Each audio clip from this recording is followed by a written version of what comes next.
दोस्तों पिछले वीडियो में हम लोग एग्रीकल्चर इंटेंसिटी को हम लोग कवर कर चुके थे। आज की दोस्तों में इस वीडियो में अगला जो टॉपिक है वो हमारा है क्रॉप कॉम्बिनेशन। तो क्रॉप कॉम्बिनेशन को इस वीडियो में हम लोग डिस्कस करने वाले हैं। तो देख लेते हैं क्रॉप कॉम्बिनेशन में हम लोग क्या क्या डिस्कस करने वाले हैं। दोस्तों सबसे पहले देखेंगे क्रॉप कॉम्बिनेशन होती क्या है, इसका डेफिनेशन क्या है और क्रॉप कॉम्बिनेशन हमारा मिक्स्ड क्रॉपिंग से कैसे डिफ़र करता है, क्रॉप रोटेशन से कैसे डिफ़र करता है और यहाँ पे क्रॉप की डाइवर्सिफिकेशन होता है उससे कैसे डिफरेंट है, इसको भी यहाँ पे हम लोग क्लेरिफाई करेंगे क्रॉप कॉम्बिनेशन में ही। साथ साथ दोस्तों यहाँ पे देखेंगे कि हमें क्रॉप कॉम्बिनेशन की स्टडी की क्यों ज़रूरत पड़ती है, इसको भी देखेंगे। फिर क्रॉप कॉम्बिनेशन को अच्छे से यूटिलाइज करने के लिए यहाँ पे बहुत सारे मेथड दिए गए हैं जियोग्राफर द्वारा, अलग अलग जियोग्राफर द्वारा। उसमें से जो मेजर आप मेन मेथड आप देख सकते हो वीबर का है, फिर डुई का है, इसके अलावा अय्यर का भी है और फिर देखोगे रफीउल्लाह का भी है।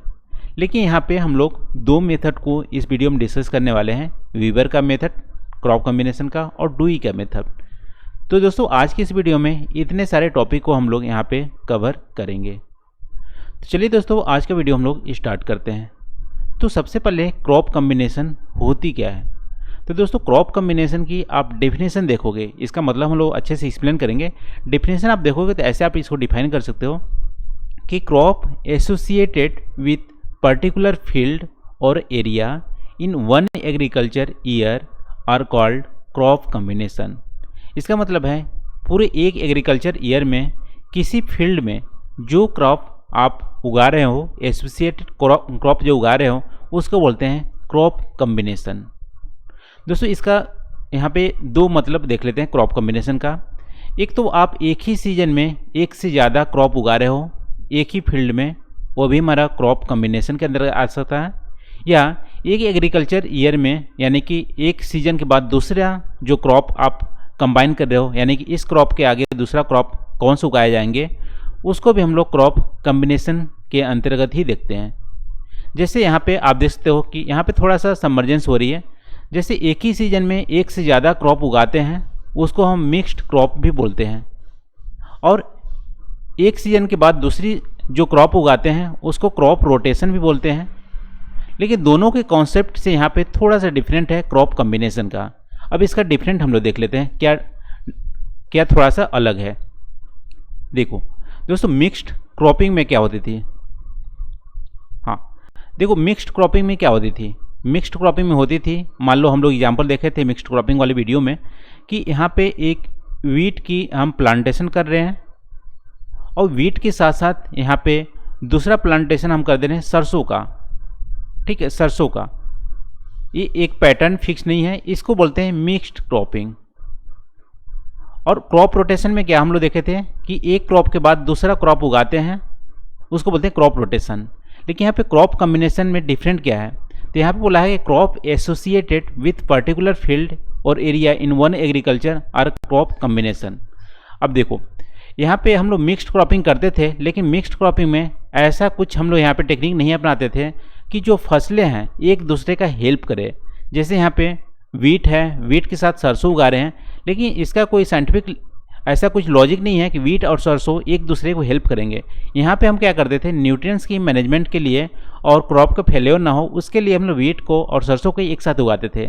लेकिन कुछ क्रॉप होते हैं जो एक दूसरे से डिपेंडेंट होते हैं, एक दूसरे के साथ यदि आप उगाओगे, ठीक है, कुछ क्रॉप जो होते हैं जो आइसोलेटेड में उगाओगे तो उसकी जो यील्ड होती है वो कम होती है, और एक दूसरे के साथ यदि उगाओगे तो उसकी यील्ड ज़्यादा होती है।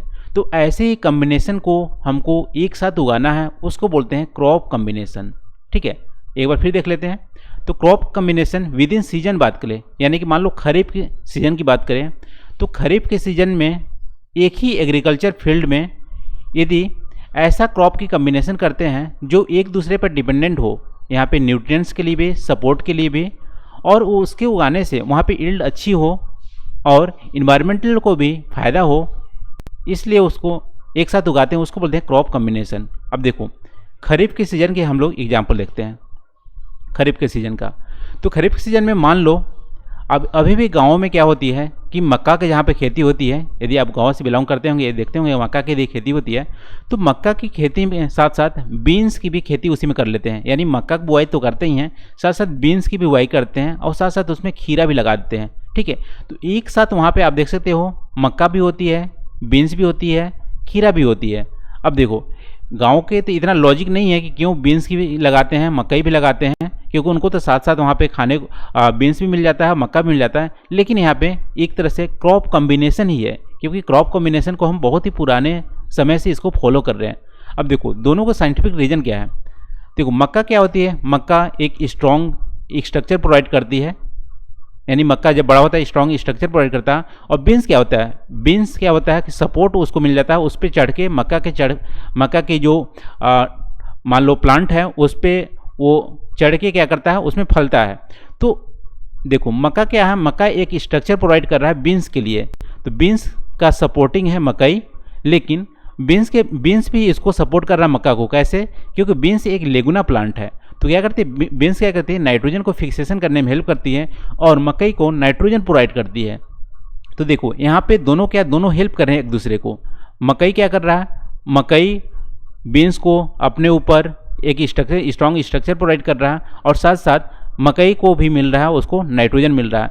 तो यहाँ पे क्रॉप कम्बिनेशन ही है, मतलब एक सीजन विद इन सीजन, यानी कि खरीफ सीजन में हम ऐसे क्रॉप को उगाएं कि जो एक दूसरे से सपोर्ट करे। इससे क्या होंगी, दोनों की फसलें अच्छी होंगी, बीन्स भी फसलें अच्छी होंगी, मक्का भी अच्छी फसल अच्छी होगी। तो यहाँ पे देखो दो चीज़ों का फायदा हो रहा है। एक तो यहाँ पे यील्ड अच्छी हो रही है, फार्मर को दोनों फसल उगा रहे हैं, खीरा भी वहाँ पर हो रहा है, और साथ साथ यहाँ पे देखो खेतों में न्यूट्रिएंट्स भी अच्छे से मिल रहे हैं, क्योंकि नाइट्रोजन को फिक्सेस करेगा तो हमको एक्स्ट्रा नाइट्रोजन वहाँ पे डालना नहीं पड़ेगा। मक्का के लिए थोड़ा सा नाइट्रोजन वो हेल्प हो जाएगा, बीन्स की यदि खेती साथ साथ करते हैं तो यहाँ पे देखो न्यूट्रिएंट्स भी मैनेजमेंट हो रहे हैं, इनरिच हो रहे हैं, और साथ साथ यहाँ पे यील्ड भी अच्छा हो रहा है। तो क्रॉप कॉम्बिनेशन से करने से हमें ये फ़ायदा होंगे। ये तो हमारा हो गया with in season crop combination करने से। अब देखो यदि 1 ईयर में, यानी कि एक सीजन के बाद दूसरे सीजन में कौन सा क्रॉप को कंबाइन करें कि हमारा क्रॉप रोटेशन भी अच्छे से हो। क्रॉप रोटेशन तो करते हैं, लेकिन क्रॉप रोटेशन में भी क्रॉप का कॉम्बिनेशन होती है। ठीक है, कि एक क्रॉप के बाद दूसरी क्रॉप उगाए जिससे कि न्यूट्रिएंट्स हमारा इनरिच हो, और साथ साथ इनरिच के साथ साथ यहाँ पे इंटेंसिव फार्मिंग को भी प्रमोट मिले। इंटेंसिव फार्मिंग मतलब है कि एक से ज़्यादा दो क्रॉप एक ईयर में एक से ज़्यादा क्रॉप को उगाना, उसको हेल्प करता है इंटेंसिव फार्मिंग में। देखो क्रॉप कॉम्बिनेशन कैसे इंटेंसिव फार्मिंग को हेल्प करेगा और क्रॉप रोटेशन को भी हेल्प करता है, उसको एक एग्जाम्पल की सहायता से देख लेते हैं। देखो खरीफ की सीजन का ही एग्जाम्पल लेते हैं। तो खरीफ की सीजन में आप देखते होंगे कि जनरली क्या होता है कि जो फार्मर होते हैं वो मूंगफली की खेती खरीफ की सीजन में करते हैं, और साथ साथ अरहर की भी खेती करती हैं, तुअर दाल की भी खेती करते हैं। तो वहाँ देखो अरहर और तुअर दाल एक साथ उगाते हैं। क्यों, मूंगफली और तुअर दाल एक साथ उगाते हैं। मूंगफली हमारा ग्राउंड पे होता है और तुअर दाल आप देखोगे धीमे धीमे ऊपर क्या होता है, बढ़ता है, यानी कि ग्रो करता है। तो देखो जब तक मूंगफली हमारी तैयार होती है तब तक हमारे तुअर दाल में क्या होते हैं, उसके फल वगैरह, या बोल सकते हैं कि उसमें फूल वगैरह नहीं लगते हैं। तो तुअर दाल धीमे धीमे ग्रो करता है, मूंगफली हमारा ज़्यादा फास्ट ग्रो करता है, और मूंगफली भी हमारा नाइट्रोजन फिक्सेशन काम करता है, और मूंगफली हमारा ग्राउंड पे रहता है। और जैसे ही मूंगफली हम उखाड़ते हैं फिर हमारा तुअर दाल भी रेडी हो जाता है, वहाँ पे वो फूलने लगता है। यानी तुअर दाल हमारा ठंडी में रेडी होता है, लेकिन मूंगफली 2-3 महीने में तैयार हो जाता है।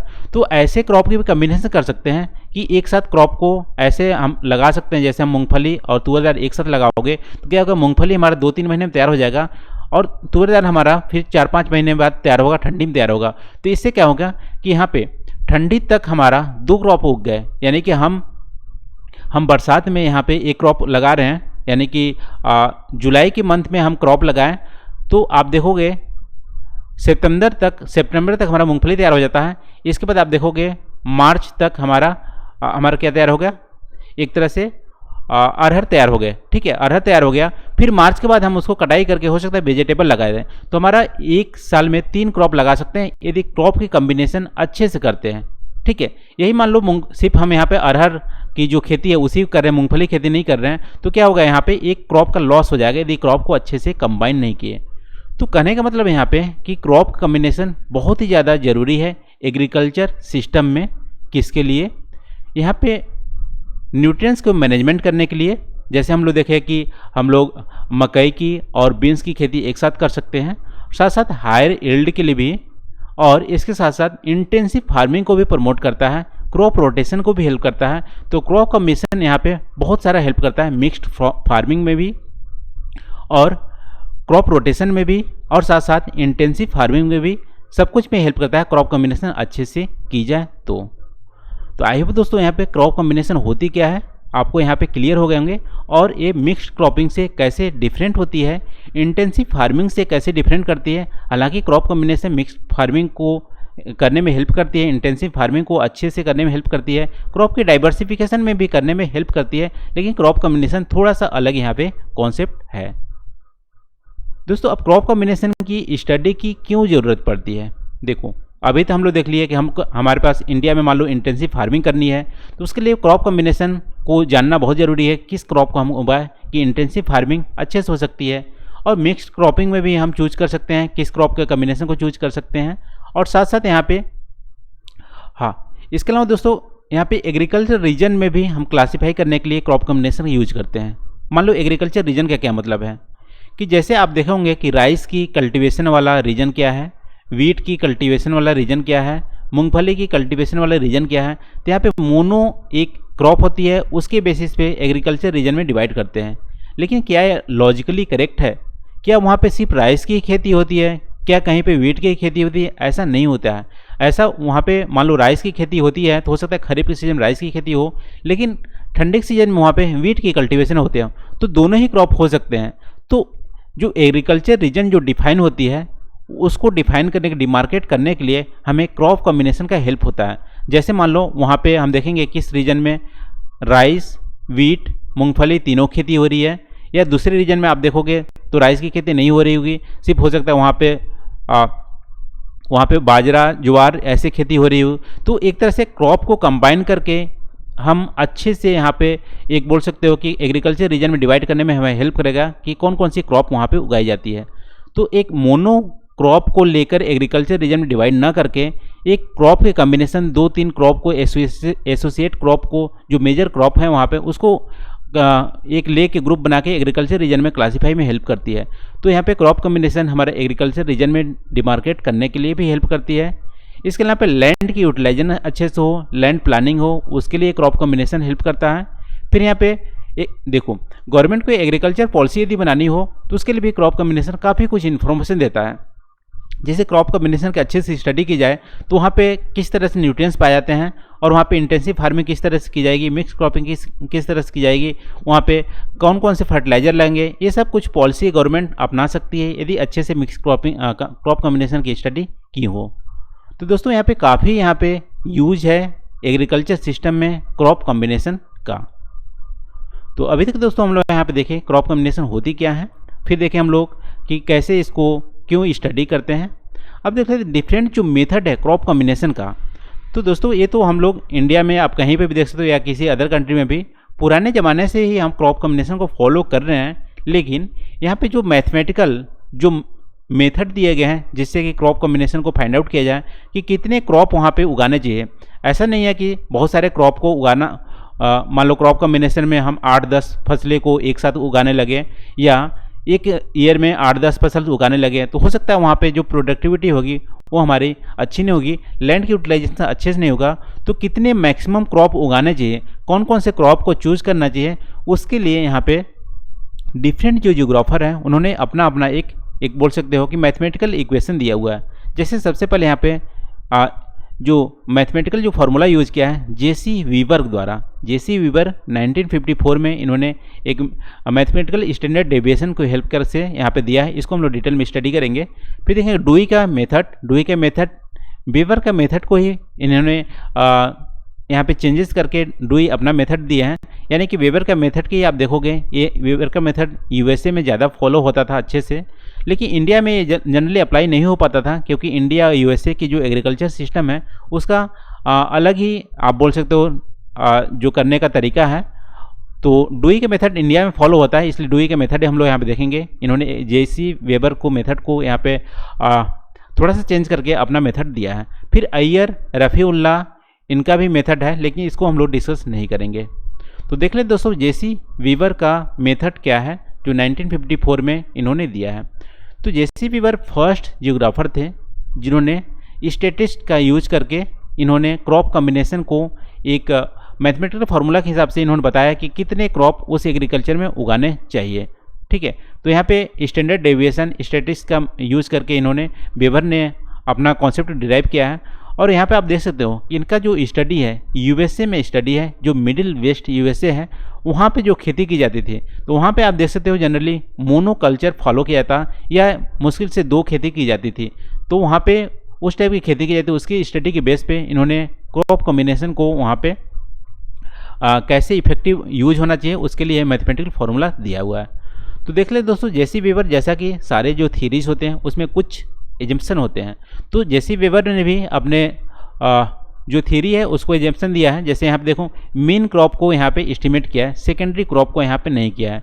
जैसे मेन क्रॉप का मतलब है जैसे हम लोग देख रहे थे कि मक्का की खेती के साथ साथ बीन्स की भी खेती करते हैं, और साथ साथ यहाँ पे हम लोग अदर प्लांट जैसे कुकुम्बर या खीरा उगाते थे। ठीक है, तो यहाँ पे मेन क्रॉप्स को यानी कि सिर्फ यहाँ पे मक्का की खेती यहाँ पे मेन है, तो उसको यहाँ पे कंसीडर किया है कि वो हमारा एक क्रॉप होगा। ठीक है, तो मेन क्रॉप को यहाँ पे एस्टिमेट किया है, सेकेंडरी या जो उसके सपोर्टिंग जो एसोसिएटेड क्रॉप है उसको यहाँ पे इन्होंने कंसीडर नहीं किया है अपने थीरीज में। फिर देखो आइडियल डिस्ट्रीब्यूशन ऑफ क्रॉप को यहाँ पे किया है, यानी मान लो कि एक साल में या एक सीजन में 2 क्रॉप उगाए जा रहे हैं, उसी में 2 टाइप की मेन क्रॉप उगाए जा रहे हैं, तो आइडियल डिस्ट्रीब्यूशन होगा जो क्रॉप का वो हमारा 50-50 हो जाएगा। ठीक है, 50-50 हो जाएगा। यदि 3 क्रॉप उगाए जा रहे हैं तो आइडियल डिस्ट्रीब्यूशन हमारा क्या हो जाएगा 33.3, 33.3, 33.3। तो यहाँ पे जेसी वीवर ने एक आइडियल डिस्ट्रीब्यूशन में दिया है, एक्चुअल हमारा दूसरा होगा, उसका स्टैंडर्ड डेविएशन निकाला है, लेकिन यहाँ पे आइडियल डिस्ट्रीब्यूशन दिया है। सबसे पहले बेसिक एजम्पशन देख लेते हैं। मेन क्रॉप को एस्टिमेट किया है, मेन क्रॉप को ही इन्होंने कंसीडर किया है, और मेन क्रॉप के बेसिस पे मान लो 4 मेन क्रॉप उगाए जा रहे हैं तो हमारा 25% एक्चुअल होना चाहिए, चारों की डिवाइड होना चाहिए, आइडियल होना चाहिए। यदि 3 उगा रहे हैं तो 33.3% होनी चाहिए एक एक का एरिया। ठीक है, तो आइडियल डिस्ट्रीब्यूशन यहाँ पे क्रॉप का उन्होंने बोला है। इसके अलावा एजप्शन में हाँ तो 2 एजप्शन है। इसके बाद देख लेते हैं इनकी थीरीज क्या है। तो सबसे पहले इनकी थीरीज को हम लोग कैसे कैलकुलेट करता है उसको हम लोग देख लेते हैं। तो सबसे पहले फर्स्ट मेथड में क्या है, जैसे बेसिस एजम्पशन में लिया था कि जो मेन क्रॉप्स है उसी को एस्टिमेट करना है। तो मेन क्रॉप्स में एक्चुअल जो एरिया है उसको डिक्रीमेंट डिसेंडिंग ऑर्डर में अरेंज करना है। मान लो यहाँ पे कि किसी भी एरिया में 4 क्रॉप उगाए जा रहे हैं, तो मान लो यहाँ पर राइस उगाया जा रहा है 40%, और यहाँ पे वीट उगाया जा रहा है 30%, और यहाँ पे मान लो बाजरा उगाया जा रहा है 10%, और यहाँ पे मान लो अदर उगाया जा रहा है 15%। ठीक है, तो यहाँ पे जब 4 क्रॉप उगाए जा रहे हैं तो सबसे पहले क्या कर रहा है, इसको डिसेंडिंग ऑर्डर में अरेंज करना है क्रॉपिंग एरिया के हिसाब से। यानी सबसे पहले राइस करना है, फिर यहाँ पे 30% वीट करना है, फिर अदर मान लो यहाँ पे 15% वाला करना है, फिर 10% वाला करना है। तो सबसे पहले इसको डिक्रीमेंट ऑर्डर में अरेंज कर लेना है। फिर दूसरा स्टेप में क्या करना है कि जो डेविएशन है उसको निकालना है। डेविएशन के लिए डी का इन्होंने अल्फ़ाबेट यूज़ किया है। तो डी का मतलब यहाँ पे ideal distribution minus actual distribution. देखो यहाँ पे 4 क्रॉप हैं, इसका मतलब आइडियल डिस्ट्रीब्यूशन कितना होना चाहिए 25 होनी चाहिए। जैसे हम लोग थे आइडियल डिस्ट्रीब्यूशन क्या होती है, इक्वली डिवाइड हो जाता है, 100 डिवाइड बाई जितने नंबर ऑफ क्रॉप होंगे, तो 25 होना चाहिए। तो यहाँ पे डी निकालना है। डी का मतलब है कि 25 ideal distribution minus actual rice का कितना है 40, तो 25 माइनस 40 हमारा D1 हो जाएगा। ऐसे D2 हो जाएगा 25 माइनस 30, D3 हो जाएगा 25 माइनस 10, यहाँ पे 15, फिर D4 हो जाएगा 25 माइनस 10। ठीक है, तो इस तरह से D1 D2 ये निकाल लेना है, यानी D यहाँ पे डेविएशन निकालना है सेकेंड स्टेप में। फिर इन्होंने एक फार्मूला दिया है, देखो फार्मूला पे लगाना है। थर्ड स्टेप में क्या किया है, क्रॉप कॉम्बिनेशन की इन्होंने इंडेक्स निकाला है, तो उसमें फार्मूला दिया है। और फार्मूला में देखो यहाँ पे समेशन D²/n, यानी यहाँ पे क्या है नंबर ऑफ क्रॉप। तो मान लो 4 क्रॉप है तो हम लोग क्या देखे थे, D वहाँ पे देखे थे 25 माइनस 40 वीट का देखे थे स्क्वायर, प्लस ये फार्मूला में जाएगा समेशन है। फिर हमें 25 माइनस 30 का स्क्वायर प्लस 25 माइनस 15 का स्क्वायर प्लस 25 माइनस 10 का स्क्वायर और डिवाइडेड बाई n। n का मतलब यहाँ पे 4 क्रॉप। तो इसको आप सॉल्व करोगे तो एक हमारा वैल्यूज निकलेगा, उसी को बोलते हैं क्रॉप कम्बिनेशन इंडेक्स। ठीक है, तो इस वैल्यूज के निकले हैं। अब देखो बहुत सारे सैंपल हैं, ये तो एक सैंपल है। मान लो वहाँ पे 4 क्रॉप उगाने हैं कि 3 क्रॉप उगाने हैं, 3 के लिए भी हम एस्टिमेट निकालेंगे। फिर मान लो 2 क्रॉप उगाना है, 2 के लिए भी एस्टिमेट निकालेंगे, या 5 क्रॉप निकालना है तो 5 का एस्टिमेट निकालेंगे उसी के हिसाब से। तो यहाँ पे एक सैंपल है, जो सैंपल की मिनिमम वैल्यूज आएगी, यानी कि जो इंडेक्स में जो मिनिमम वैल्यूज आएगी जो हम लोग निकालें, वही हमारा बेस्ट कम्बिनेशन होगा वहाँ की क्रॉपिंग के लिए, एग्रीकल्चर सिस्टम के लिए 1 ईयर के लिए। तो इस तरह से हम निकालते हैं कि क्रॉप कम्बिनेशन कैसे, क्रॉप कम्बिनेशन का कौन सा सैंपल चूज करेंगे। दोस्तों इसको हम लोग एक एग्जाम्पल की सहायता से यहाँ पे देख लेते हैं। देखो यदि 1 क्रॉप है तो आइडियल हमारा जो शेयर होगा कितना होनी चाहिए, 100%। 2 क्रॉप है तो 50% ईच होनी चाहिए। 3 क्रॉप है तो 33.3, 33.3, 33.3। यदि 4 क्रॉप है तो 25% ईच होनी चाहिए, आइडियल डिस्ट्रीब्यूशन। ठीक है, जैसा कि बेसिक एजम्पशन लिया है। यदि मान लो हम लोग यहाँ पे अलग अलग सैंपल हम लोग लेते हैं, मान लो वहाँ पे एक ही क्रॉप हम उगा रहे हैं, या 2 क्रॉप उगा रहे हैं, या 3 क्रॉप उगा रहे हैं, 4 क्रॉप उगा रहे हैं। ठीक है, सॉरी ये थोड़ा शिफ्ट हो गया है। यहाँ पे 1 क्रॉप होगा, 2 क्रॉप होगा, 4 क्रॉप, 3 क्रॉप होगा, 4 क्रॉप होगा। तो 4 एग्जाम्पल लेते हैं, फिर देखते हैं किस क्रॉप में वहाँ पे जो हम लोग सैंपल लिए हैं कि हमारा 80% होना चाहिए, जो भी यहाँ पे सैंपल लिए हैं, तो कितने नंबर ऑफ क्रॉप हमारे लिए आइडियल हो गए, उसको हम लोग एक यहाँ पे वैल्यूज़ की सहायता से देख लेते हैं। देखो ये हो गया 1 क्रॉप, 2, 3, 4। मान लो हम 1 ही क्रॉप उगाते हैं। ठीक है, तो आइडियल शेयर हमारा कितना हो जाएगा, 100। 2 क्रॉप हमारे होंगे 50%, 3 क्रॉप में 33.3, 4 क्रॉप में 25। एक्चुअल शेयर क्या है हमारा, 1 क्रॉप उगा रहे हैं तो 80% एरिया में हम उगा रहे हैं एक्चुअली, लेकिन जो 2 क्रॉप उगा रहे हैं यहाँ पे 50% एक क्रॉप, दूसरा परसेंट हमारा 40% है। 3 क्रॉप का जो एरिया है 40, 30, 20। 4 क्रॉप का एरिया है 40, 25, 15 और 10। अब देखो डेविएशन डी हमारा कैसे निकालते हैं, डी यहाँ पे निकालते हैं कि जो थियोरेटिकल शेयर है माइनस एक्चुअल शेयर, तो 100 माइनस 80 यहाँ पे 20 आ जाएगा, और यहाँ पे 50 माइनस 50 0, 50 माइनस 40 यहाँ पे 10, यहाँ पे 33.40 करोगे तो माइनस 6.7, फिर इसका 33 करोगे यहाँ पे 3.3, इसका भी डिफरेंस निकालोगे 33.33 माइनस 20 तो 13.3 आ जाएगा। ऐसे इसका निकालोगे डिफरेंस 25 माइनस 40 15 आ जाएगा, तो यहाँ माइनस 15। तो इस तरह से आप डी यहाँ पर निकालोगे। अब वहाँ पे दूसरा फार्मूला क्या था, डी स्क्वायर का समीशन करना है, यानी कि इसका 20 का स्क्वायर करोगे 400 आ जाएगा, इसका समेशन करोगे तो 100 आ जाएगा, इसका समेशन टोटल करोगे स्क्वायर करके तो हमारा इतना आ जाएगा, फिर इसका भी समेशन करोगे तो इतना आ जाएगा। अब देखो फॉर्मूला में क्या था कि summation D square divide by N का है मतलब है नंबर ऑफ क्रॉप। तो यहाँ पे 400 डिवाइड बाई 1 करोगे तो 400 आएगा, 100 डिवाइड बाई 2 करोगे तो 50 आएगा, इसके बाद डिवाइड 3 करोगे तो इतना आएगा, इसके बाद 4 करोगे तो इतना आएगा। अब देखो यहाँ पे जो क्रॉप कॉम्बिनेशन इंडेक्स है इसकी वैल्यू आ गया। हम 4 सैंपल लिए कि हमारा 1 क्रॉप उगाना है, या 2 क्रॉप उगाना है, या 3 क्रॉप उगाना है, या 4 क्रॉप उगाना है। तो इस वैल्यू के हिसाब से जो क्रॉपिंग एरिया है और कितने नंबर ऑफ क्रॉप है उसके हिसाब से आप देखोगे यहाँ पे, तो हमारा यहाँ पे 2 क्रॉप वाले में हमारा 50 वैल्यू आया, सबसे कम आया। तो हमारे पास बेस्ट यहाँ पे सैंपल हो गया कि 2 क्रॉप वहाँ पे उगाने चाहिए, वहाँ पे अच्छे से क्रॉप कम्बिनेशन इंटेंसिव फार्मिंग के लिए भी, या वहाँ पे मिक्स्ड क्रॉपिंग जो भी हेल्प होता है। तो क्रॉप कम्बिनेशन हमारा 2 क्रॉप उगाना चाहिए, इस तरह से एरिया यदि चूज करते हैं तो ये हमारा वीवर का डेविएशन मॉडल है। इसके थ्रू हम क्रॉप के कम्बिनेशन, बेस्ट सूटेबल क्रॉप के कम्बिनेशन हम यहाँ पे निकालते हैं। दोस्तों वीवर की अब क्रिटिसिज्म देख लेते हैं। तो वीवर ने दोस्तों यहाँ पे यूएसए की बेस पे स्टडी किया था।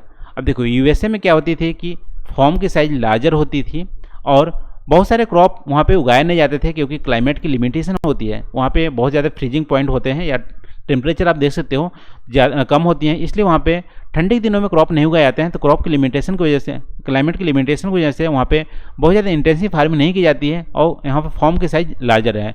लेकिन इंडिया में देखोगे इसके उलट है। यहाँ पे क्लाइमेट क्या करता है, अलाउ करता है फॉर्म साइज यहाँ पे छोटी छोटी है। तो वीवर का जो मेथड है यहाँ पे अप्लीकेबल नहीं होता है, और वीवर ने जनरली 10% से कम एरिया वाले क्रॉप को इग्नोर किया था, यानी कि 10% से कम एरिया में यदि मेजर क्रॉप उगाए जा रहे हैं तो उसको इन्होंने इग्नोर किया था। लेकिन इंडिया में आप देखोगे तो यदि किसी रीजन का आप स्टडी करोगे तो मेजर जो क्रॉप होंगे वो हो सकता है 2% में उगाया जाए, 3% में उगाया जाए, और यहाँ पे बहुत नंबर ऑफ क्रॉप का कम्बिनेशन यहाँ पे देखने को मिलता है। तो यहाँ पे इंडिया में आप देख सकते हो इसकी अप्लीकेबल नहीं हो रहे थे, तो ये सूटेबल नहीं था। और यहाँ पे कैटल रियरिंग, यानी कि मान लो वहाँ पे कैटल रियरिंग का यदि यूज़ किया जा रहा है, फार्मिंग की जा रही है, तो उन्होंने वेबर ने इसको कंसीडर नहीं किया था। तो वेबर की क्रिटिसिज्म क्या है, यूएसए की बेसिस स्टडी था, इंटेंसिव फार्मिंग ज़्यादा हेल्प नहीं करता था, 10% क्रॉप एरिया में इनकी स्टडी सूटेबल नहीं करती थी, इसलिए इंडिया में आप देख सकते हो इसका यूज उतना प्रैक्टिकली नहीं हुआ था। फिर वेबर ने कैटल रियरिंग जो एक एग्रीकल्चर का एक पार्ट है उसको भी कंसीडर नहीं किया था। तो दोस्तों इसी क्रिटिसिज्म को दूर करने के लिए डुई ने यहाँ पे जो जापान की एक जियोग्राफर थे, उन्होंने जो वेबर का जो मेथड था उसको प्रैक्टिकली अप्लाई किया, और जब उनको लगा कि 10% एरिया से नीचे पे हम जाते हैं तो वेबर का जो मेथड है वो सूटेबल नहीं होता है। क्यों नहीं होता है? क्योंकि उन्होंने जो एन से डिवाइड किया था उसकी वजह से वहाँ पे कहीं कहीं पे जो इंडेक्स निकलते थे वैल्यूज वो हमारा डिफर हो जाते थे।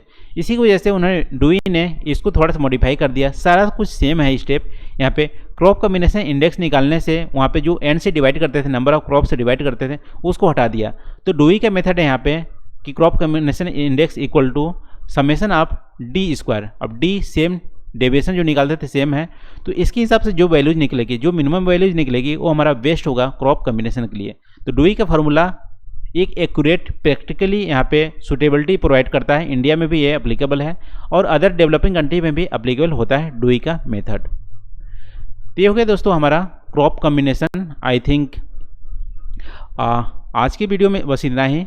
तो आई होप यहाँ पे दोस्तों हम लोग जो डिस्कस किए हैं कि आज क्रॉप कम्बिनेशन के बारे में वो आपको यहाँ पे समझ में आए होंगे। एक बार फिर से देख लेते हैं क्या क्या हम लोग डिस्कस किए हैं। तो सबसे पहले हम लोग देखें हैं क्रॉप कम्बिनेशन होती क्या है, मिक्स्ड क्रॉपिंग से कैसे डिफरेंट है, क्रॉप रोटेशन से कैसे डिफरेंट है, कैसे हेल्प करता है इंटेंसिव फार्मिंग में, और यहाँ पे यील्ड को ज़्यादा प्रोवाइड करने के लिए और न्यूट्रिएंट्स को अच्छे से मैनेज करने के लिए कैसे हेल्प करता है क्रॉप कम्बिनेशन। ये सारा कुछ हम लोग डिस्कस किए हैं। और साथ साथ यहाँ पे देखें क्रॉप कम्बिनेशन की स्टडी करना क्यों ज़रूरी है, वीवर का मेथड देखे हैं, डुई का मेथड देखे हैं क्रॉप कम्बिनेशन में। तो आज के लिए बस इतना ही दोस्तों। Thank you for watching. I hope यहाँ पे वीडियो आपको अच्छा लगा होगा। तो थैंक यू, मिलते हैं अगले वीडियो में नए टॉपिक के साथ।